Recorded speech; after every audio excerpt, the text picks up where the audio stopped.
তেলের শিশি ভাঙলো বলে খুকুর পরে রাগ করো, আর তোমরা যেসব ধেড়ে পোকা ভারত ভেঙে ভাগ করো তার বেলা। সিমন দা বোফোয়ার প্রশ্ন তুলেছিলেন, বারবার খুকি কেন তেলের শিশি ভাঙছে বলুন তো? একবিংশ শতাব্দীতে দাঁড়িয়ে খোকা কুকুর বাইনারির বাইরে আকাশে যে মস্ত এক রামধনু আছে তা আমাদের সকলেরই অল্প বিস্তর জানা। ভালো লাগে মেঘলা দিনে নিষ্পলকে রামধনু খুঁজতে। বন্ধু বন্ধু ইতিহাস সাক্ষী আজ অব্দি আইন দিয়ে সামাজিকভাবে সাম্যকে স্থাপন করা সম্ভব হয়নি, হবেও না। কিন্তু ভাবতে বড় অবাক লাগে যে আমার দেশ তথা রাজ্যে এখনো একাংশের মানুষ মনে করেন যে সমকাম সমপ্রেম আসলে এক ধরনের মানসিক বিকৃতি, এক ধরনের রোগ।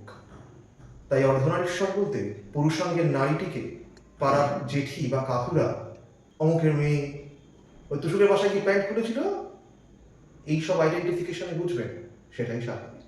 যদি জগায় মাধাই না থাকতো তবে মাইকে কি চিন্ত লোকে। ফলত এক অদ্ভুত ভীতি মানুষের মধ্যে তাদের অবচেতনেই কাজ করে। তারা নিজেরাও জানেন না যে তাদের এই ভীতি আসলেই এক ধরনের রোগ, ওই যেগুলোকে বাইফোবিয়া, ট্রান্সফোবিয়া, হোমোফোবিয়া এই সমস্ত বলে। রোগের কারণগুলির সম্বন্ধেও নানা কুমির নানা মত, কিন্তু ফলাফলই একই, ঘৃণা। সারা পৃথিবীতে প্রায় 39% মানুষ এই ধরনের রোগে আক্রান্ত, যার মধ্যে ভারতে সেই সংখ্যাটা প্রায় 24.39%। মানে ভারত আর কি অন্ধত্বে একাই দায়িত্ব নিয়ে নিয়েছেন। ভালোবাসাবাসি পাচ্ছে না, শুধু চল পাশাপাশি হাঁটবো।